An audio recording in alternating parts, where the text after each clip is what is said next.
Ray. What do you want to do tonight? The same thing we do every night, Pinky. Try to take over the world. The moment you shift how you think about yourself and your circumstances, both you and those circumstances will begin to change. Hello, this is Dane Spots. I'm sure you've heard the idea that our thoughts somehow shape the reality we experience, that negative thoughts influence the world around us and bring about negative circumstances, while positive thoughts somehow bring about positive circumstances. Well, an entire industry of motivational speakers has been created around this premise. Almost all of us have been exposed to the tenets of positive thinking. But if it works so well, then why isn't everyone who attends these seminars and reads these books rich and successful? And most of all, happy? If all we need to do is to think positive thoughts, we should be able to create a positive world almost overnight, shouldn't we? What's wrong with this picture? Well, I've spent the last 20 years trying to find out. And what I've discovered is a philosophy that I'll share with you along with a set of tools and programs I think will not only be a tremendous benefit, but will literally allow you to become your potential and derive the maximum pleasure out of life.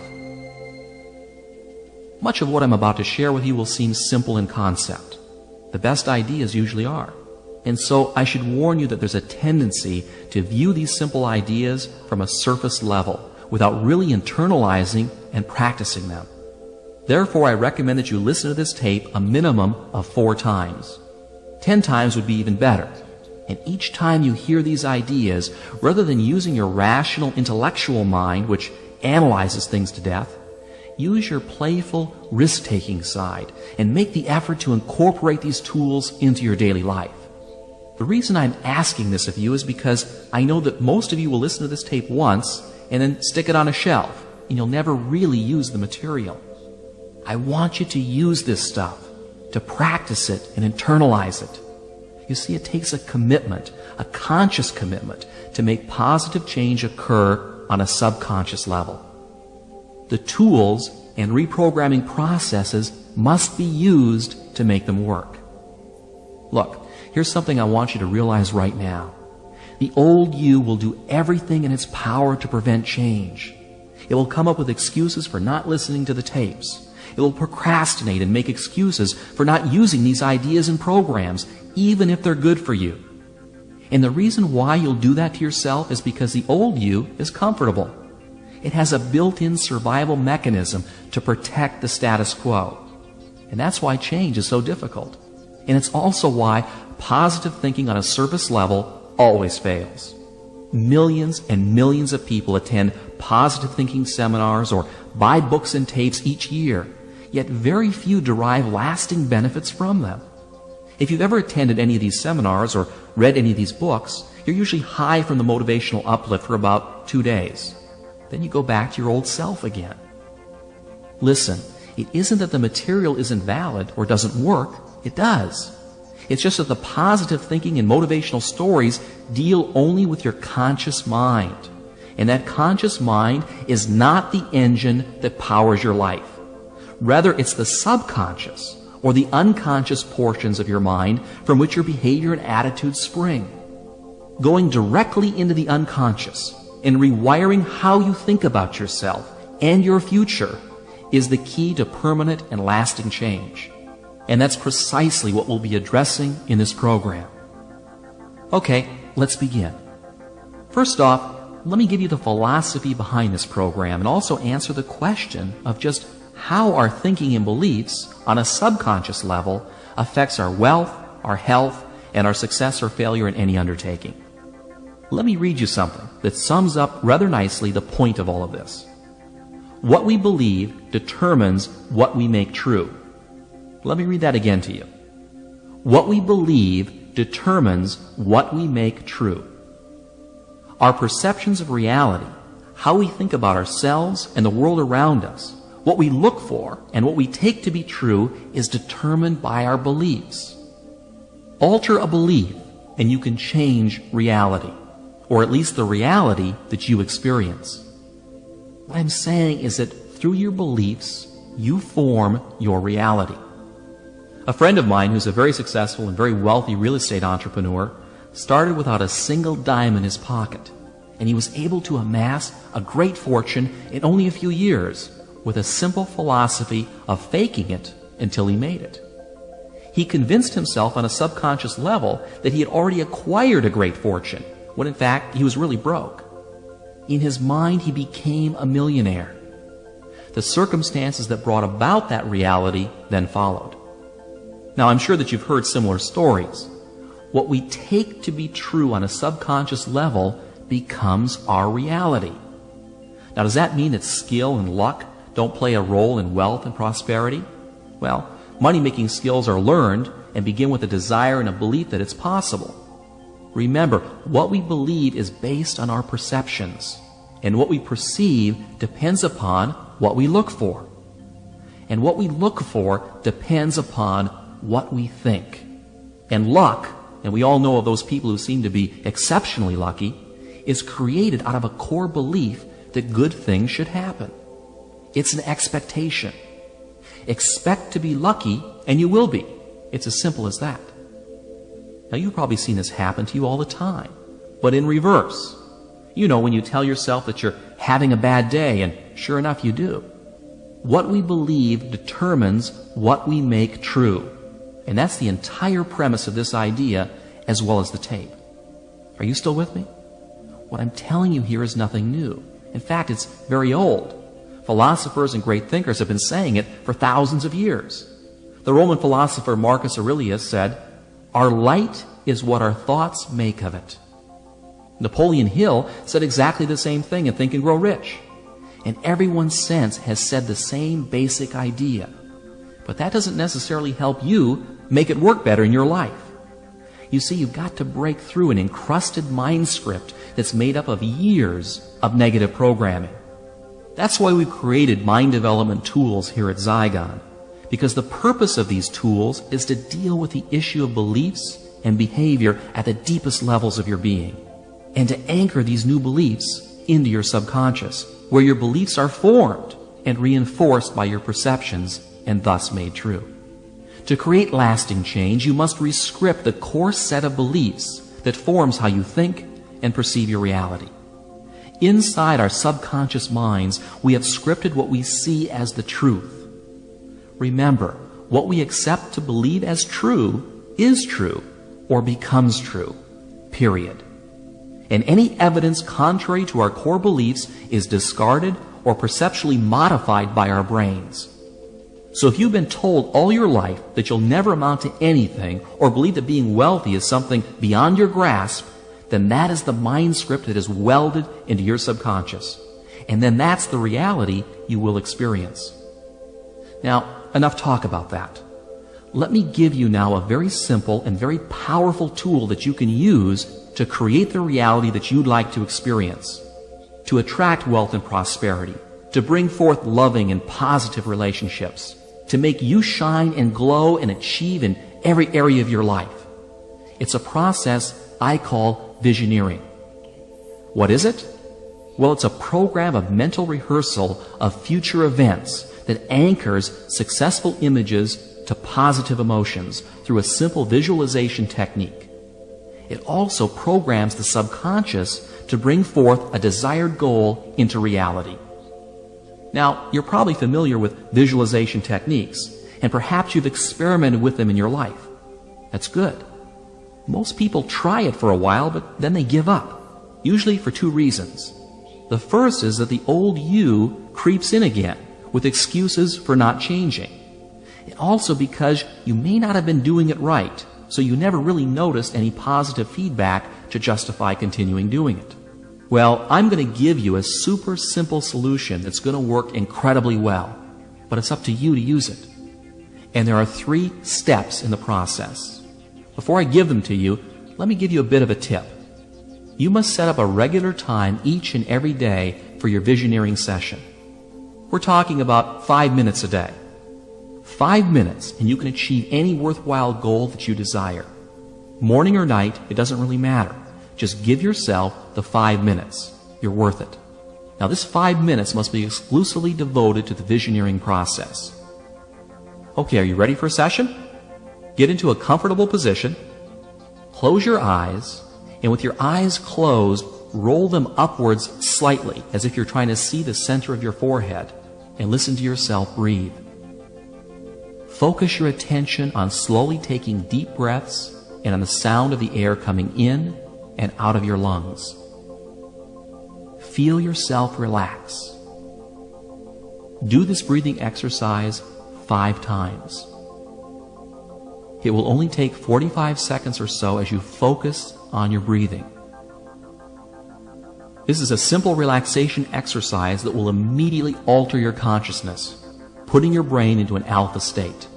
In fact, if you were to hook yourself up to an EEG machine while doing this simple procedure, you would see an increase in alpha wave production emitting from your brain. And in only 45 seconds. You know, there are seminars that charge upwards of $500 to teach you this. Okay, so you've learned how to induce an alpha brainwave state in 45 seconds. The next step is to pick out an image of a past memory where you were extremely happy. Really get in touch with that experience. It doesn't really matter what it is or when it happened. The point is to conjure up a winning feeling or a positive emotion that you can then use to connect with your image of a future event. Perhaps this is an image of the moment you remember falling in love, or receiving a standing ovation during a high school play. Go back into your past and pull out a very specific event that you will relive in every detail. Feel the pats on your back, the loving adulation. Remember the voices, the smells, the colors. As you recreate this scene, let yourself re-experience all of those winning feelings. What you're doing here is bringing forward into your consciousness a positive emotion that will psychologically become connected with a future goal in your subconscious.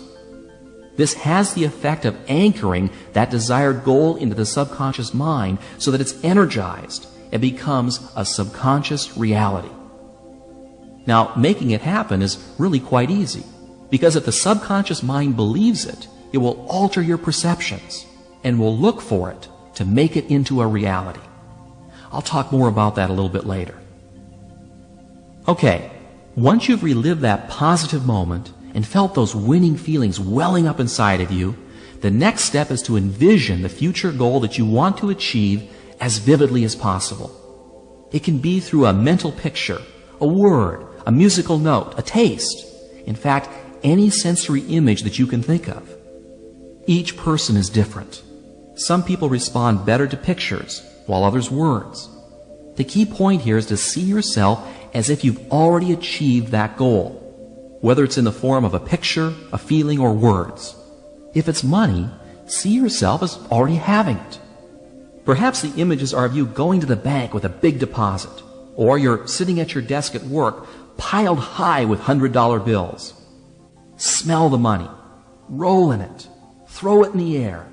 See yourself walking down the street wearing the finest clothes, driving your dream car, and hearing the whispers and comments of your friends, wondering how you ever got so successful. If you're a student taking a test, see that big red A+ marked across the top of your exam. If you're a salesperson, see yourself actually closing the sale. If you're giving a speech, see the audience clapping for you and telling you what a wonderful job that you've done. Let's say you want a vacation home on Cape Cod or in Malibu. Picture yourself walking through the front door, noticing the color and the texture of the walls, the lawn, the roof, the entry area. Go ahead and walk through the entire home in your mind, filling in the details exactly as you would like them to be in your reality. Give your images as much richness and detail as you possibly can. And don't worry if at first your images are a bit fuzzy. The process improves with practice. Tie in sounds, smells, and touch. In fact, the more senses and the greater the specificity, the more ammunition that you're giving your subconscious mind to believe it and then to act on it. Okay, you get the idea. Now let's review the steps here. First, you get comfortable. Close your eyes and roll them upward, focusing your breathing for 5 breaths. Second, recreate a winning feeling by bringing forth a positive image from your past and reliving it for a minute or 2. 3, Envision your future goal as if you've already achieved it, and do a mental rehearsal of that event or objective with as much color and detail as possible. Now there's one last thing that I want you to do at the end of every session that may seem a bit strange at first, but it's very powerful and very important. When you open your eyes, I want you to say the following out loud. I now allow myself to have, and then fill in the blank with whatever it was that you want. And then say, so be it, it is done. This simple statement to yourself affirms the goal that you've just programmed and releases it. Why release it? What you want to do after affirming it is to release it and not dwell on it. Dwelling on something is like telling your subconscious mind that you don't really believe that it's possible. It's like wanting something too badly. You know when you want something too much and that you're afraid that you're not going to get it? This is what I call the choke syndrome. When you try too hard, you choke on it. And it's a very easy thing to do. People who wish for something fall prey to this all the time. However, if you visioneer it, you've already created it. Now release it and let it go. By letting go of it, you're actually programming into your subconscious the belief that you expect it to happen. And dwelling on it only creates mental doubt that you believe it's really possible. And there's something else too. You must believe that you deserve it and not feel the least bit guilty about it. For many of us, we have an unconscious guilt about being happy. And you need to remove those feelings from your subconscious once and for all. Why would we feel guilty about being happy? Well, it's because somewhere along the line, our parents, our schools, our churches, or our friends have programmed into us that we have to suffer to be happy, or pay a price for happiness, or that just when things are starting to get good, they all turn bad. Well, that's all a lot of hogwash. People say those things because they themselves have a belief system of limitation and lack. They believe at a core level that they don't deserve success and happiness, so why should anyone else? Most people think that happiness comes out of being successful or having good health, when in fact the reverse is true. Happiness is not something that's earned or deserved. Happiness is simply a state of mind by which our thinking is positive a good share of the time. If you wait until you feel deserving of having pleasant thoughts about your life, you'll end up convincing your subconscious that you're undeserving of happiness. And the result is you'll be unhappy and unsuccessful in most of your undertakings. It's not selfish or wrong to be happy, regardless of where you are in life. So be happy. Happiness is a means to an end, success and well-being. And it's also an end in and of itself that we all desire. Happiness is not something that happens to you. It's something that you cultivate, that you determine and control. If you're waiting for happiness to happen to you, you're going to have a long wait. Instead, leapfrog to it right now. How do you do that? Well, it's really very simple. By being and acting happy, even when you're not. It's what all winners do. And it's what you should do, and do it now. Here are the 3 components that will allow you to create the mental habit of being happy the majority of the time and winning in every circumstance that you encounter. The first aspect of this is to not allow any outward experiences to influence you about how you think about yourself. You do this by changing the way that you react to circumstances. Instead of being a participant in the circumstance, be apart from it. Let's say you're a salesperson, and you make sales and you create commissions for a living. And you've just spent the last 3 months of your time and money putting together a major deal, and it's just getting ready to close when your prospect backs out at the last minute. Your commission was big bucks, and you see it all going down the drain before your very eyes. And you say to yourself, I just knew this was a lousy business. Why did I ever go into this business in the first place? People are rotten. Now I have to start all over again. Whoa, wait a minute, time out. Stand outside of this picture for a moment. The circumstances are that the deal fell through, but how you react to it will have everything to do with your happiness and the success of future deals. Instead of moaning and feeling helpless, make a conscious habit of reacting aggressively and positively towards threats and problems. Don't let it affect you personally. It's just another deal in a world that's full of deals. Move on to the next one. When you can mentally control the circumstances and never see failures as failures, you'll be amazed at how much easier life will become. Every human being that's alive is presented with challenges and obstacles. It's only how we perceive them that makes them negative or positive. The second component of this concept is to consciously practice living your life in the present, not the past nor the future. You can envision the future the way that you want it to be in your visioneering sessions, but don't make the mistake of living in it. The secret of being alive and always happy is to experience the present. Think back for a moment of the happiest times in your life. I'll bet those were moments that you were totally absorbed and focused in the present. And you were happiest because you felt so alive, so in touch with the experience of living. You weren't thinking about the past or the future because you were too busy living in the now. This is one of the secrets of truly happy people. They're absolutely absorbed in the feeling of being alive. Let me give you an example that almost anyone can relate to. Making love is perhaps one of the most physically and psychologically satisfying things you can do. Why? Because your energy is so focused and so concentrated in the moment that feeling of being alive is incredibly intense. And you want to know something interesting? Many Vietnam vets will admit that the time when they felt most alive was when they were in country, walking out in some rice paddy. As strange as it may seem for these soldiers, that was the time that they felt most alive.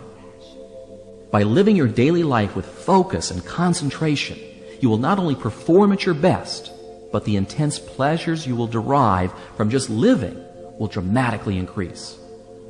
And there's a simple way to go about doing this I learned from the famous author Ray Bradbury. To help him focus his daily writing, he had a sign that he put on his desk that said, "Don't think, don't try, just do." And that's really what it's all about. Thinking and trying give your subconscious the wrong message. Just by doing, your subconscious autopilot will automatically steer you in the right direction. The third and final point I want to make here is for you to make happiness a habit. Link it in with your self-image. Regardless of your fears, anxieties, and circumstances, make happiness the choice that you pick. See yourself as happy. Focus on the details of the moment and take the time to love and appreciate the magnificence of the world around you. By affirming life and moving forward through life's experiences with an attitude that says yes to all the circumstances that you encounter, you'll program your subconscious to deliver a meaningful and joyful existence. It's true. And it's not that difficult if you don't think or try, but just do. You know, science is just now catching on to the immense powers of the mind. Powers to spontaneously heal disease. Powers to overcome extreme handicaps, both physical and psychological. And powers to live a life filled with joy and happiness. You know, we spend hours in a gym conditioning our bodies to look and feel their best, but very little time developing our most valuable resource, our minds. And the more you condition your mind for success, the more you will have. Computer programmers have a term they use called garbage in and garbage out. A badly programmed computer is doomed to spit out bad information. And that's the same with your mind. Make a point of using this program on a regular and consistent basis. And do the visioneering exercises on the little things as well as the big things that you want. You'll be amazed at how effortless it will make your life. And finally, why not just for the heck of it, create a habit of being happy all the time? Make a conscious decision to take aggressive action in the circumstances of your life and resolve to become the best that you can be. These simple things will have a dramatic effect on your reality. Follow this program, and 1 year from now, I guarantee you'll be totally amazed at the transformation and the positive direction that your life takes. Thank you for listening, and until next time, this is Dane Spots.